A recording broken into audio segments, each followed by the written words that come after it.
Ibu dan satu kawan akan mempresentasikan hasil diskusi kami yang berjudul Anatomi Hidung dan Indera Penciuman.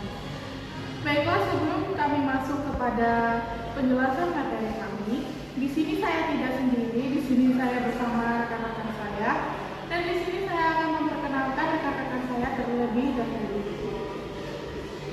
Perkenalkan, nama saya Khairul Faham. Hai, perkenalkan nama saya Jihan Manusat Farahap.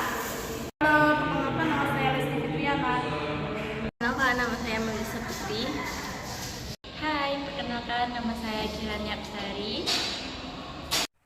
Hai, perkenalkan nama saya Kesti Permalia.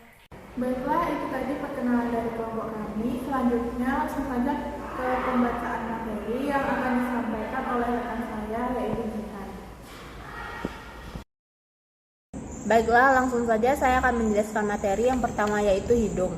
Hidung merupakan jaringan reseptor penerima sebuah rangsangan yang memiliki kemampuan untuk dapat mendeteksi serta merespon beragam bau yang berasal dari luar tubuh. Karena itulah, hidung juga disebut sebagai indera penciuman atau indera pembau. Hidung memiliki sifat yang sangat sensitif karena hidung memiliki struktur sel yang berhubungan langsung dengan sistem pernapasan, serta saluran tenggorokan yang terdiri dari lubang dan rongga hidung.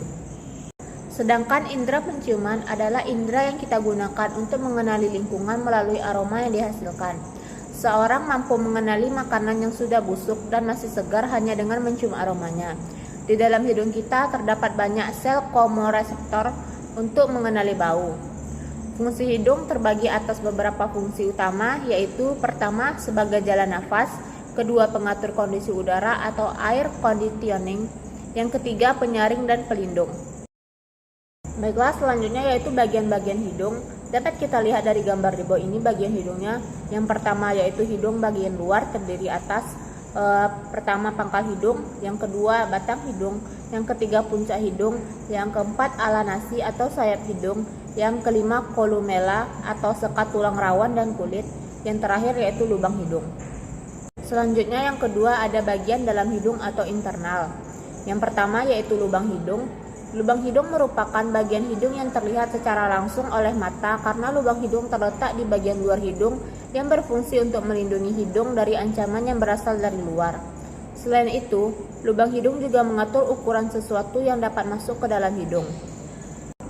Bagian lubang hidung juga secara langsung berhubungan dengan rongga hidung.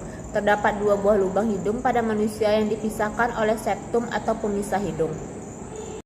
Yang kedua yaitu septum atau pemisah hidung. Septum hidung merupakan struktur yang berguna untuk memisahkan lubang hidung menjadi dua bagian yang dimulai dari lubang hidung hingga ke tenggorokan awal. Pada dinding septum dilapisi oleh lendir yang memiliki pembuluh darah. Lendir tersebut berfungsi melembabkan dan mengatur suhu udara yang masuk melalui lubang hidung. Bisa dilihat dari gambar. Yang di atas yaitu septum hidung normal dan yang di bawah merupakan septum yang tidak normal. Septum dibentuk oleh tulang dan tulang rawan, yaitu yang pertama bagian tulang terdiri dari A. Lamina perpendicularis os ethmoideus, yang B. Os vomer, C. Crista nasalis os maxilla, D. Crista nasalis os palatina. Yang kedua yaitu bagian tulang rawan yang terdiri dari A. Cartiloseptum, B. Columella yaitu dilapisi perikondrium pada bagian tulang rawan dan periosteum pada bagian tulang, sedang bagian luarnya lagi dilapisi oleh mukosa hidung. Yang ketiga yaitu bulu hidung. Bulu hidung merupakan rambut-rambut halus yang ada dalam hidung yang berfungsi menyaring udara yang masuk dalam hidung. Bulu hidung juga berfungsi untuk menahan kotoran yang terbawa oleh udara agar tidak masuk dalam sistem pernafasan. Yang keempat yaitu nasal cavity atau rongga hidung. Fungsi utama rongga hidung adalah meneruskan udara yang masuk menuju tenggorokan. Selain itu, rongga hidung juga berfungsi menjaga kelembaban, ketekanan, dan suhu pada hidung. Untuk menjalankan fungsinya, rongga hidung terbentuk dari tulang tengkorak yang tersusun seperti dinding-dinding hidung yang saling berkaitan, seperti dinding superior atau atas, inferior bawah, medial atau tengah, dan lateral atau samping. Pada rongga hidung terdapat yang namanya konka yang terletak di lateral rongga hidung kanan dan kiri terdiri dari 4 konka dari atas ke bawah, yakni A. Konka suprema, biasanya rudimeter. B. Konka superior, lebih kecil dari konka media. C. Konka media, lebih kecil. Dan yang terakhir, konka inferior, terbesar letak paling bawah. Bisa kita lihat gambar di saat bawah ini, perbedaan antara konka normal dan konka tidak normal. Yang kelima yaitu saraf olfaktori. Saraf olfaktori merupakan salah satu jenis 12 saraf kranial yang berkaitan dengan otak. Saraf olfaktori adalah saraf kranial satu yang berfungsi sebagai reseptor utama pada indera penciuman. Saraf olfaktori berperan menerima rangsangan berupa bau-bauan yang terbawa oleh udara yang telah dihirup, lalu selanjutnya dikirimkan dalam bentuk impuls. Untuk menjalankan fungsinya, saraf olfaktori dibentuk oleh bagian bulbus olfaktori yang terdiri dari beberapa organ, antara lain yang pertama yaitu tonjolan olfaktori, berfungsi menerima seluruh impuls yang dikirim langsung oleh akson dan selanjutnya dibawa ke otak. Yang kedua yaitu akson, berfungsi membawa impuls dari proses saraf pembau. Yang ketiga yaitu saraf pembau, berfungsi menerima stimulus dari gas maupun udara yang dihirup. Yang keempat yaitu silia, merupakan bulu di rongga luar hidung yang berfungsi menyaring kotoran yang masuk bersama udara. Yang keenam yaitu sinus hidung. Dalam rongga hidung terdapat 4 rongga sinus yang letaknya terpisah satu sama lain. Keempat rongga sinus tersebut antara lain maxillaris di pipi, frontalis di dahi, ethmoidalis antara kedua mata, dan sinus sphenoidalis di belakang dahi. Rongga hidung memiliki beberapa fungsi diantaranya yaitu yang pertama memproduksi lendir yang mengalir ke dalam hidung yang berfungsi untuk melembabkan dan menguras lendir hidung. Yang kedua, mengatur kelembaban hidung dan udara saat bernafas. Yang ketiga, menjaga pertukaran udara di daerah hidung. Yang keempat, meringankan kepala yang terasa berat. Dan yang terakhir, melindungi organ vital. Yang ketujuh, ada nasofaring. Nasofaring merupakan gabungan dari 2 kata yaitu naso yang berarti hidung dan faring berarti tenggorokan.